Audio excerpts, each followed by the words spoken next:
الدنيا، عمره 68 69 70 ولسه ابوه من بنوك الربا مشان يزين مدخل البيت، ومشان يحط جربين اعمال البيت، ومشان الناس يقولوا بيت فلان وكان في قبر تدريش عنه، وكان في موت بعد 7 ايام يجي مش عارف عنه، ولسه بنهب من البنوك الحرام من الربا ليزين دنياه وقد غفل عن حفرته واخرته والجنه والنار.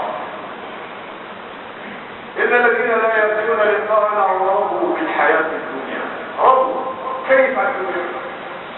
ورضوا بالحياه الدنيا واطمأنوا بها، والذين هم عن آياتنا غافلون، لا والذين هم عن آياتنا غافلون أولئك مأواهم النار بما كانوا يكسبون.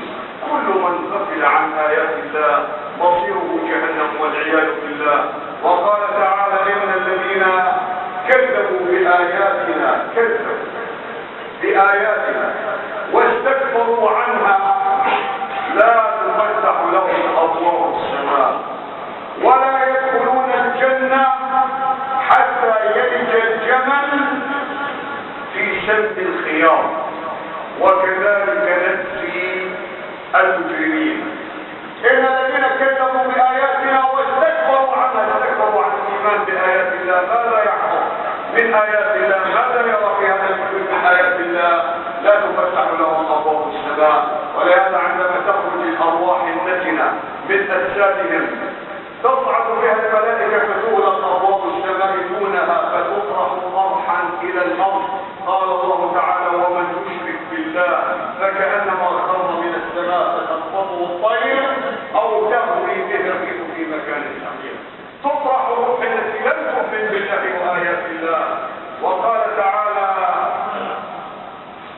للمؤمنين من أمثال الإخوة الحاضرين هنيئا لمن آمن بآيات الله، هنيئا يا إخوة لمن هداه الله. بعض الرسل لم يؤمن برسالته أبوه كسيدنا إبراهيم وهو من خيرة الرسل، أبوه كان عدوا لله. زوج الزوج ونوح لم يؤمنا بآيات الله ولا بالله. ابن نوح لم يؤمن بالله، أبو لهب لم يؤمن بالله، وحوله من الرسل العظام أولي العزم من الرسل لم ينتفعوا بذلك. فأنت يا من تعيش في هذا العصر في زمن الفساد والضلال، في زمن الانحراف والشذوذ، في زمن الربا والسحور والتبرج والكذب والدجل، يا من تعيش في زمن المغريات والملذات والشهوات، ومع ذلك هذه كلها لا تشغلك عن الله وآياته، وتأتي إلى بيت الله لتصلي فيه الفجر لا كما ينام كثير من الناس على المعاصي والموبقات. أنت يا أيها المؤمن يا من آمنت بآيات الله هنيئا لك إيمانك بالله، وهنيئا لك أن إيمانك يزيد إذا تليت عليك آيات الله. قال الله تعالى إنما المؤمنون الذين إذا ذكر الله وجلت قلوبهم وإذا تليت عليهم آياته زادتهم إيمانا.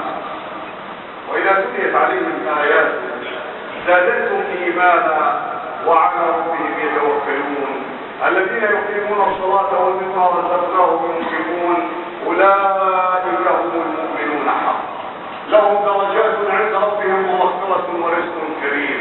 فهنيئا لك يا من لك الدرجات العظيمة عند الله يا من آمنت بالله. وفي موضع آخر يقول الله لك ورحمتي وسعت كل شيء فسأكتبها للذين يتقون ويؤتون الزكاة والذين هم بآياتنا يؤمنون. فالله يكتب رحمته الواسعة لمن آمن به ولمن زكى ماله ولمن آمن بآياته. ولهذا دعا الله عز وجل على قوم فرعون الذين كذبوا بآيات الله كلها فأخذهم أخذ عزيز مقتدر. قال تعالى كذبوا بآياتنا كلها فأخذناهم أخذ عزيز مقتدر. فالذي يكذب بآيات الله الكثيرة التي لا حصر لها تجدها في كل عضو من أعضائه، تجدها في أظافره، تجدها في كل ويصل شعرة في جسمك. جسمك فيه ما يزيد على 300,000 شعرة، لكل شعرة ساق وبوصلة وأشياء كثيرة تنبت بها الشعرة. فيا سبحان العظيم، له في كل شيء آية تدل على أنه الواحد. نسأل الله العظيم رب العرش العظيم أن يرينا الآيات كلها، وأن يجعلنا ممن يؤمن بها، وأن يجعلنا ممن يؤمن بآيات الله في كل الوجود. أقول قولي هذا وأستغفر الله العظيم لي ولكم